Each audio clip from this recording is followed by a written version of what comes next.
લક્ષ્ય ન્યૂઝ, એક નજર, એક લક્ષ્ય. વિસનગર પોલીસે આરોપીઓને ઝડપી પાડ્યા. 6 શખ્સોએ અલગ અલગ સ્થળે લઈ જઈ સગીરાની પર વારાફરતી હેવાનિયત. શહેરમાં હડકંપ. મહેસાણા જિલ્લાના વિસનગર શહેરમાં એક એવી સનસનાટીભરી અને માનવતાને શરમાવે તેવી ઘટના સામે આવી છે કે જેના કારણે આખું શહેર હચમચી ગયું છે. માત્ર 15 વર્ષની સગીરાની સાથે 6 જેટલા શખ્સોએ અલગ અલગ સ્થળોએ લઈ જઈને વારાફરતી દુષ્કર્મ આચર્યું હોવાની ચોંકાવનારી વિગતો સામે આવી છે. ઘટનાની વિગતવાર હકીકત પોલીસના જણાવ્યા મુજબ 4 ઓક્ટોબરની રાત્રે લગભગ 9:30 સગીરા ચાલવા નીકળી હતી ત્યારે વિજય ઠાકોર અને પવન ઠાકોર નામના 2 શખ્સોએ તેને સેવાલિયા રોડની સુમસામ જગ્યાએ લઈ જઈ તેની ઉપર દુષ્કર્મ આચર્યું. આ દરમિયાન રાજુ ઠાકોર અને અન્ય એક શખ્સ પણ ત્યાં જોડાયા હતા. તે બાદ સગીરા ટાવર પાસેથી ઘરે જવા નીકળી ત્યારે સોહમ ઠાકોર તેને એક્ટિવા પર બેસાડી પવન ઠાકોરની ઓફિસે લઈ ગયો હતો, જ્યાં પવન અને રાજુ ઠાકોરે ફરીથી હેવાનિયત આચરી. મોડી રાત્રે સોહમ ઠાકોર સગીરાને ઉતારીને જતો રહ્યો. ત્યારબાદ રસ્તામાં પ્રકાશ મોદી અને અન્ય એક શખ્સે ઘરે મૂકવાના બહાને સગીરાને પોતાના ઘરે લઈ જઈ સોમવાર સુધી તેની ઉપર દુષ્કર્મ ગુજાર્યું હોવાનું સામે આવ્યું છે. પરિવારની ફરિયાદ અને પોલીસ તપાસ. સગીરા 2 દિવસથી ગુમ હતી, જેના કારણે પરિવારજનો સતત શોધખોળ કરી રહ્યા હતા. સોમવારના રોજ સગીરા ઘરે પરત ફરતા પરિવારે અને પોલીસે શાંતિથી પૂછપરછ કરી. મંગળવારની રાત્રે સગીરાએ આખી હકીકત જણાવી ત્યારે પરિવારજનો સહિત આખું શહેર સ્તબ્ધ થઈ ગયું હતું. 6 આરોપી વિરુદ્ધ ગુનો નોંધાયો છે, જેમાં સગીરાની હિંમતભરી ફરિયાદ બાદ પોલીસે તાત્કાલિક પગલાં ભર્યા છે. વિજય ઠાકોર, પવન ઠાકોર, રાજુ ઠાકોર, સોહમ ઠાકોર, પ્રકાશ મોદી અને એક અજાણ્યા શખ્સ વિરુદ્ધ અપહરણ, બળાત્કાર અને પોક્સો એક્ટ હેઠળ ગંભીર ગુનો દાખલ કરીને વધુ તપાસ શરૂ કરવામાં આવી છે.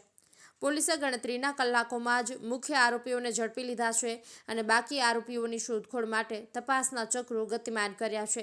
આ ઘટના સામે આવતા જ સમગ્ર વિસનગરમાં ગુસ્સો ફાટી નીકળ્યો છે.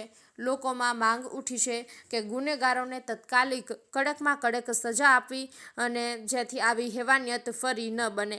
સિદ્ધરાજસિંહ ઠાકોર, વિસનગર. બળાત્કાર બનવાનો એક બનાવ બનેલો છે. એ બનાવની વિગત એવી છે કે એ દીકરીની ઉંમર 14.5 વર્ષની છે. એ પોતાના ઘરની બહાર નીકળી ત્યારે વિસનગર શહેરના જ એક પવન ઠાકોર તથા વિજય ઠાકોર નામના ઈસમ છે, એને લાલચ આપી અને મોટરસાઇકલ ઉપર, બુલેટ મોટરસાઇકલ ઉપર બેસાડીને એક અવાવરું જગ્યાએ ખેતરમાં લઈ ગયેલા અને ત્યાં તેની સાથે શરીર સંબંધ બાંધેલો. ત્યારબાદ આ દીકરીને એ લોકો વિસનગર શહેરમાં પાછા લઈને આવે છે. પાછા લઈને એને ડોસાભાઈ બાગ વિસ્તાર છે ત્યાં આગળ એને ઉતારી દે છે. ત્યાં એક રાજ ઠાકોર અને એની સાથે એક બીજો એક છોકરો હોય છે. એ બંને જણા ફરી પાછા એને મોટરસાઇકલ ઉપર અમે તને ઘરે ઉતારી દઈએ તેમ કહી એને લઈ જાય છે અને એને પણ એક અવાવરું જગ્યાએ લઈ જઈને ત્યાં એની સાથે ફરી પાછો શરીર સંબંધ બાંધવામાં આવે છે. આ દીકરીને એની સાથે શરીર સંબંધ બાંધ્યા પછી વિસનગર શહેરમાં જ એક ફરી પાછો એને ઉતારવામાં આવે છે. ત્યાં આગળ એક મોદી છોકરો હોય છે, એ એને એક્ટિવા ઉપર લઈ જાય છે અને એક્ટિવા ઉપર લઈ જઈ એને 1.5 દિવસ સુધી પોતાના ઘરે રાખે છે. એની સાથે અવારનવાર એ શરીર સંબંધ બાંધતો હોય છે.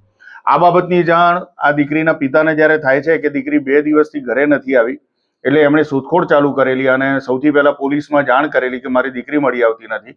એ દિશામાં અમે તપાસ આદરેલી. તપાસ દરમિયાન અમને એવું જાણવા મળેલું કે દીકરી સાંજના સમયે પોતાના ઘરે આવે છે અને એને બોલાવી અને પૂછપરછ કરતા એણે કહેલું કે લગભગ 5 થી 6 જેટલા છોકરાઓએ એને અવારનવાર અવાવરું જગ્યા ઉપર લઈ જઈ અને અમારે એની સાથે બળાત્કાર કરેલો છે.